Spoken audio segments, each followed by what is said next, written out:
people? People? My best friends. What's up, people? Get excited. Scatter plots, we love them. Why do we love them? Because look, folks. They're easy. Yeah, it's a heck of a lot better than trying to write stuff in y equals mx plus b. I mean, who would ever want to do that again?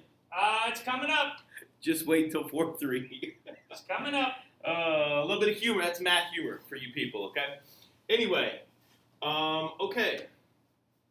Again, today, right, we learned a little bit about strong and weak, and then we learned about our friends over here, nonlinear. So we're familiar already with linear, nonlinear stuff. Now we've seen it on scatter plots, so now we're even more familiar with it. How can you describe the relationship, right, between paired data or bivariate data? Well, we have all sorts of descriptor Linear, words. nonlinear. So guys, think about just, basic, right? We can describe it as positive and negative. Ooh, Mr. No's getting a call, folks. Hello. Positive, negative. Long Then, time no talk. then we know we can also classify it as being strong or weak, right?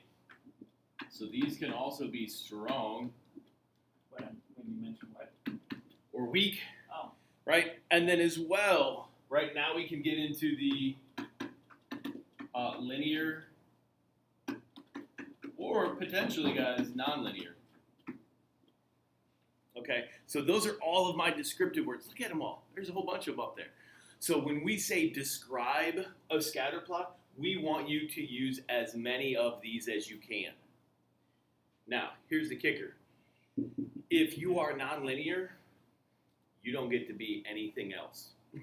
You are just nonlinear, and that's all you'll ever be. But if you're linear, you could be strong and positive, or weak and negative, okay? Yeah. All right. How does a trend line help me describe the strength of it? I had Bree over here for a little while. Okay. Unfortunately, she made some pretty rough choices. Describe the strength of the association. Well, again,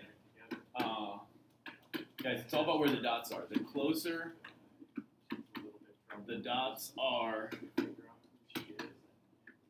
to the trend line, That's the tough part of life with anyone. the stronger it is. Okay? So the closer all of our dots are to that trend line, stronger it's going to be. How does a scatter plot of a nonlinear, so nonlinear here, differ from that of a linear? Well, guys, nonlinear, think about what kind of, it's still going to have a pattern, right? That is a common 8th grade mistake. It'll still have a pattern, right? That pattern will make some kind of a curve or All right, no problem, Johnny. circle, All right. okay? So that is our main difference there. So we can have a nonlinear pattern. Hopefully we'll see one here in just a second. Circle. And yeah, we're going to see some kind of a curve or circle. Let's work from low to high. So describe the association here, right, that we see.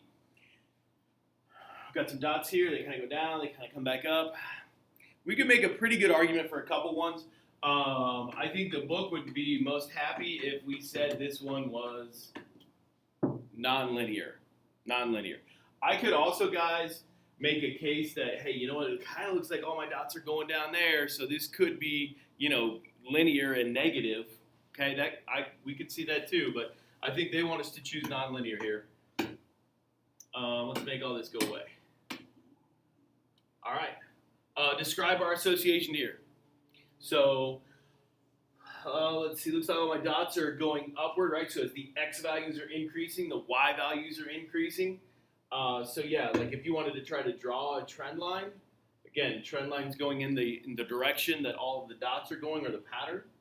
And we roughly want the same amount of dots above and below the line. So because they're kind of spaced out away from the line here, I'm going to say that this is, here, let's go linear. It is linear, maybe. Positive. And just like me, it is very weak. weak. Okay? So anyway, guys, that was our key concepts on page 220. We are going to roll into the additional practice now. So if you enjoyed this, you're going to love that. Okay? I'll see you guys there.